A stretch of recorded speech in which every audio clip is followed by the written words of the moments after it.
Welcome to Street Talk Live, a vodcast for IT and business leaders who want to own their roadmap, control their costs, and innovate faster. Street Talk Live is a production of Rimini Street, a global leader in end-to-end enterprise software support, management, and innovation solutions. And now, today's episode. Welcome to Street Talk Live. I'm Scott Hayes. And I'm Luis Mariotto. Luis, let's get right to it. About 10 years ago, in 2015, SAP released S/4HANA. So the real question is, at this point, why is it that SAP customers, particularly ECC customers, have been so slow to adopt S/4HANA? What do you got on your mind? Well, there are many reasons, but according to the surveys, right, when the analysts talk with the client, and we can confirm because we talk every day with several SAP clients, I would say the three main reasons. The first one is clients don't want to give up their perpetual license, right, in exchange for the subscriptions. This model may be good for some situations, some clients, but it's not necessarily good for all clients. And remember, convert the perpetual license to subscription, it's a point of no return.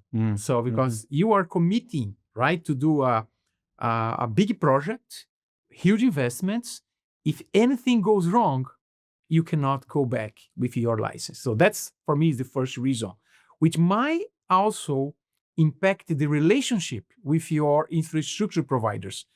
Look, how many of these big organizations, they have already great relationship with the hyperscales, right? So many of them, they want to keep this strategy to control, right, the relationship with the hyperscalers in the infrastructure side. How does this relate to how SAP and the hyperscalers work together with the clients? Well, actually, the Rise model is a bundle, right? So it includes not only the license, the software license, but also the infrastructure license, the hardware license, and the services license, all together, one single contract signed, guess what? With SAP. So most of these clients, they realize they may lose the control of the cost. The TCO control will be shifted to SAP. So this is, for me, this is one of the main reasons clients are not really quick embracing the rising model. Right. But there are other reasons. Okay, let's do another one. Yeah, for example, complex clients, right? So we have so many global clients with several SAP instances, ERP, supply chain, CRM. So they are really complex, different countries, different tax and regs needs. So imagine a company like that had to do a major replatform, a major migration, right? For this, that could cost hundreds of millions of dollars. And that could also impact the mission critical business. So for those clients, doing this change, right, just because it's good for SAP, not necessarily good for them. So they are thinking about that. And Right. by the way, And the more complex you are, the more challenging that migration is going to be, is basically what you're saying. exactly.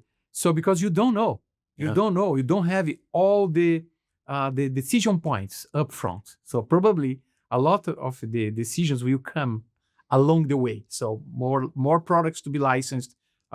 You probably have things that you never realized before. You probably will be ending doing several different projects at the same time. So it's not good for these complex clients, right? And by the way, I have the opinion that one of the reasons SAP is postponing now, right, the ECC end of support, if you commit to sign RISE.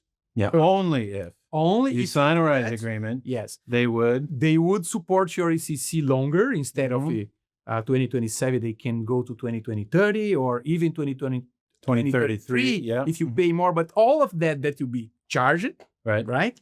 And you need to commit early. But why they're doing that? Because they realize the adoption is not going in the way that they expect it to. So these clients still think about that. And in fact, they've said that program, that extension may only be reserved for a few of the most complex clients. Exactly. Yeah. Right. But we have many complex clients, right? So and that's I think that's not all of them will really go in this direction.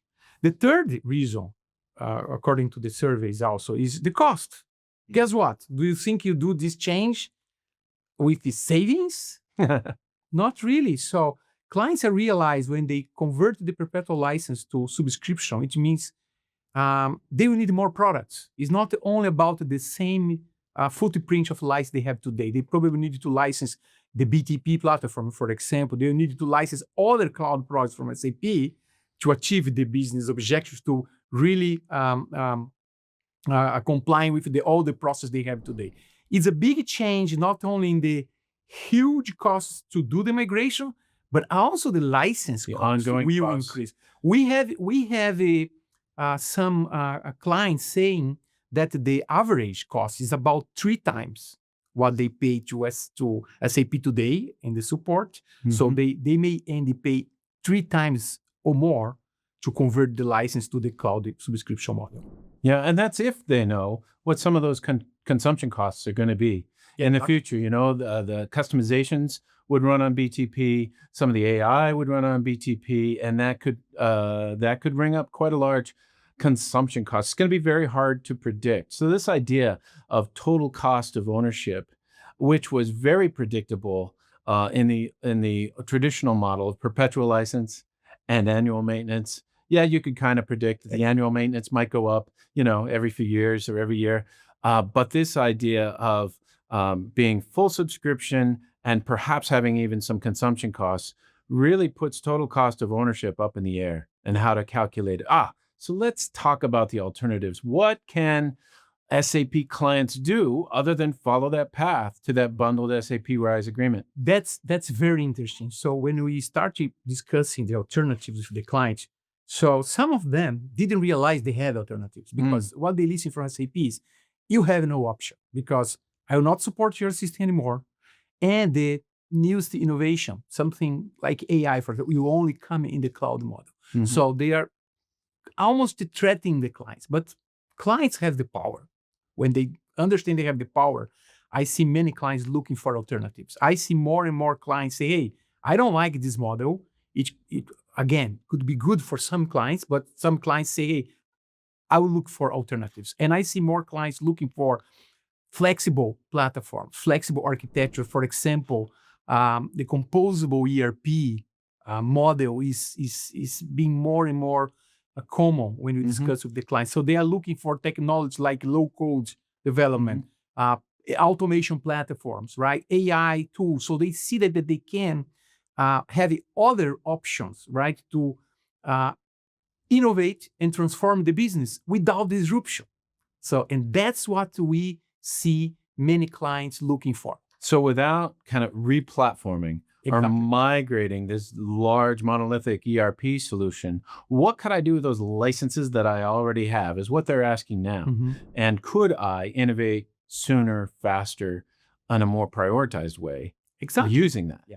The good news is that Rimini Street is now partnering with ServiceNow, which addresses exactly these client needs. So innovate, transform your business without a disruption to do a major replatform or upgrade. So clients have realized that they can do this. They can bring this greatest tool from ServiceNow, right? And implement the new process they need, bring AI that they need. And guess what? They can fund these projects based on the savings they are having with the Rimini Street support model. So they can optimize the current systems they have, so they can maximize the investments that they have made in the platform with hundreds, thousands of customizations, and they can build the innovation on top of the current system without risks, right, that they would have doing the major replatform. Absolutely. So let's get to the bottom line. I'll do the first one. You can do the next one.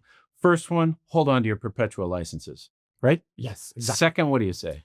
Well, you should look for alternatives. So don't think that the only option is what your vendor, what SAP is saying to you.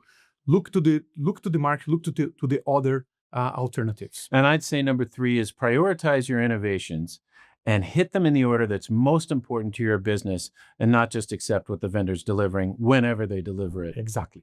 Thanks, Yeah, Luis. I totally agree. Thank you.